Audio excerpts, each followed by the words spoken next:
This is LP Giobbi. Listen up, children. You are listening to Femme House Radio. I said listen up, children. On Diplo's Revolution, Sirius XM. A wonderful night is made as much by the dancers as the music. Guided as much by the spirit of joy in the room as by the hand which reaches for the next record. Each of us has a role in tonight's experience. We all play in the band. This is LP Giobbi, and I founded Femme House, a 501c3 foundation and educational platform that teaches the technical areas of music making for women, non-binary, trans, and other marginalized gender identities.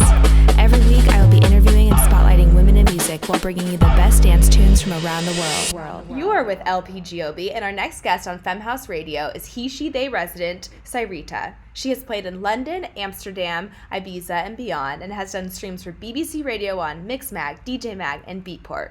One of my favorite things about her is that she is just as comfortable playing alongside the likes of Octa Octa, Cynthia, and Maya Jane Coles as she is with Jamie Jones, Carl Cox, and Scream.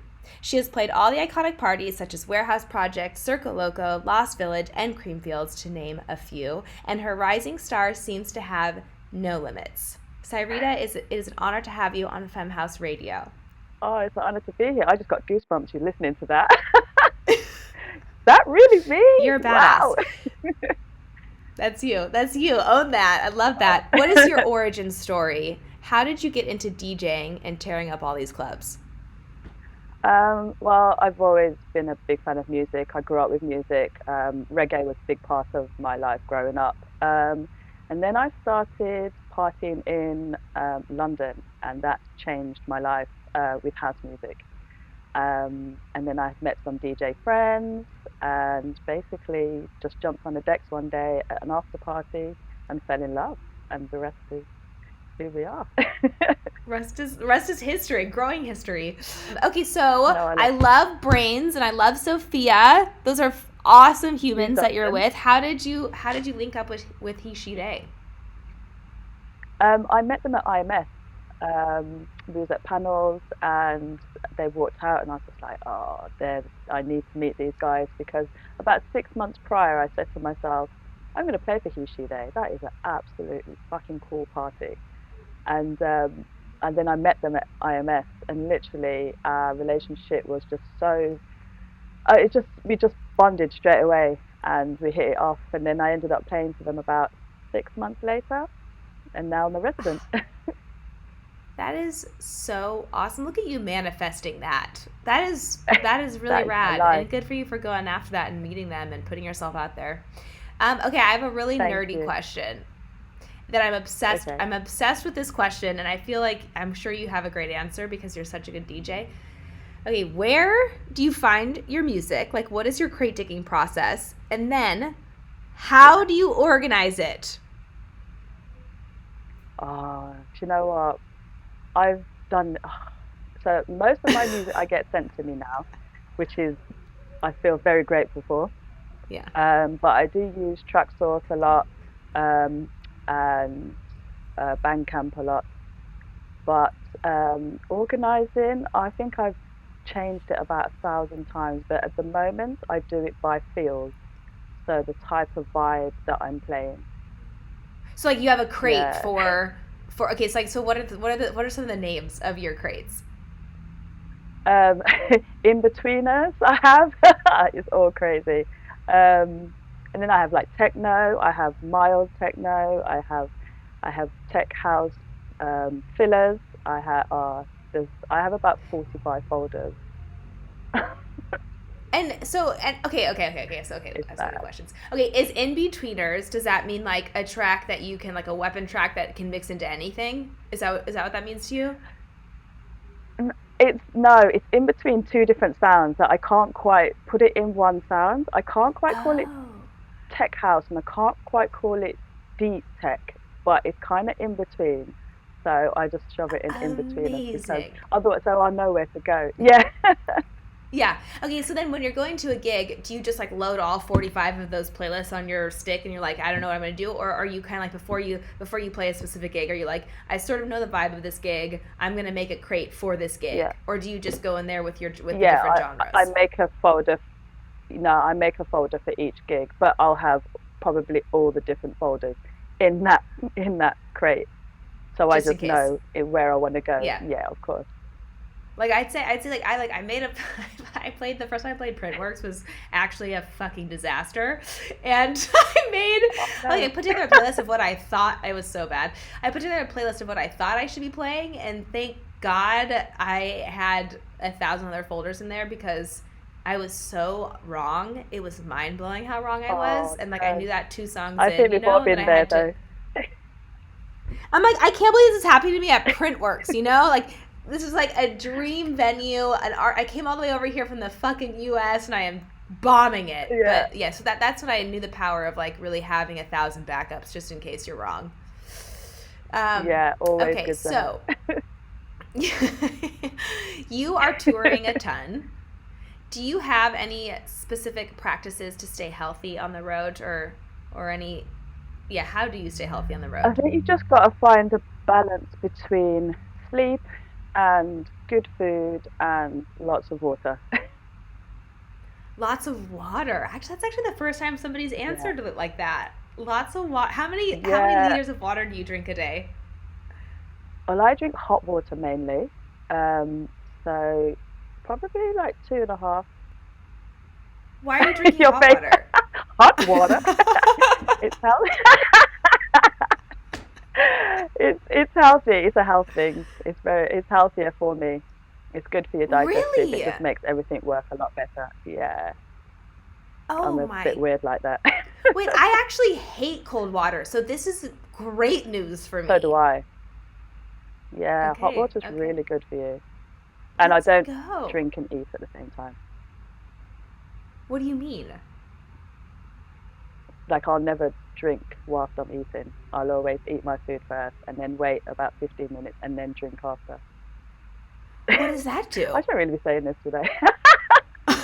Cool points have just gone down. No, this is so awesome. What is the intention behind that? Or is that like, is it healthier for you to do that? Yeah, it allows your food to digest properly.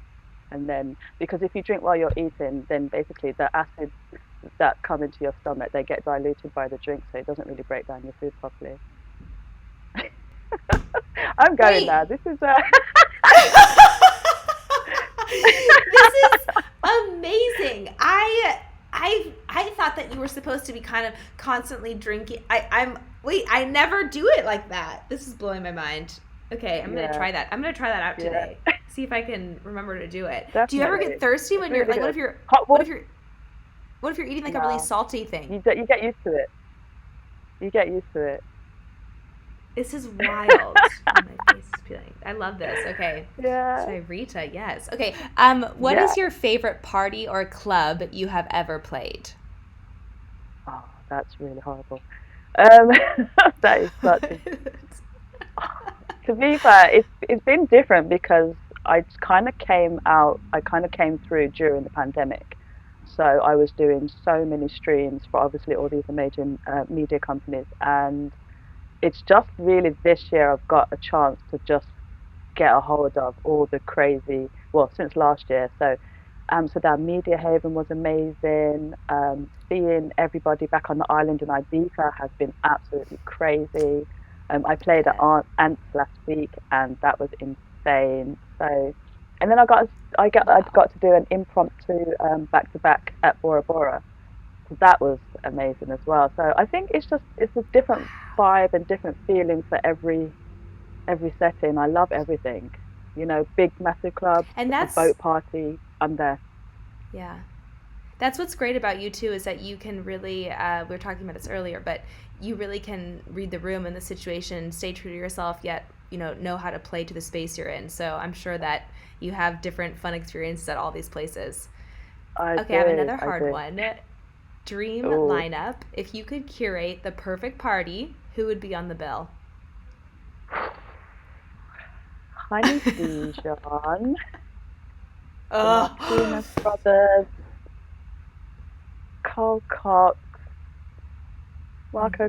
Oh my god, it would be a crazy. This lineup is fire. Then Cole, Literally, yeah. That's pending. My festival is pending. It's going to be insane. I will definitely buy a ticket to that. That is an insane lineup. Yeah. Okay, the final question. You're so sweet. The final question. What advice would you give your younger self? My younger self. I just continue to be yourself. Be your authentic self. Be unapologetic. Be you at all times. Don't dim your sparkle for anybody else. Because I think everyone's been there and tried to be something else to fit in, and it just doesn't make you comfortable. It doesn't make you happy. So once you become your authentic self, you're so full of joy, and then you can be the best version of you. Yeah. That is a fabulous answer. The sparkle and joy, two of my favorite words. Yes. Just captured that perfectly. That is great advice. Thank you so much for being a guest on Femme House Radio. I am a huge fan of what you're doing, and I'm so excited to watch you continue to climb. Thank you. I appreciate that. Thank you. This is LP Giobbi. Listen up, children. You are listening to Femme House Radio. I said listen up, children. On Diplo's Revolution, Sirius XM. A wonderful night is made as much by the dancers as the music. Guided as much by the spirit of joy in the room as by the hand which reaches for the next record. Each of us has a role in tonight's experience. We all play in the band. I said, we all play in the band. This is LP Giobbi, and I founded Femme House, a 501c3 foundation and educational platform that teaches the technical areas of music making for women, non-binary, trans, and other marginalized gender identities. Every week, I will be interviewing and spotlighting women in music while bringing you the best dance tunes from around the world.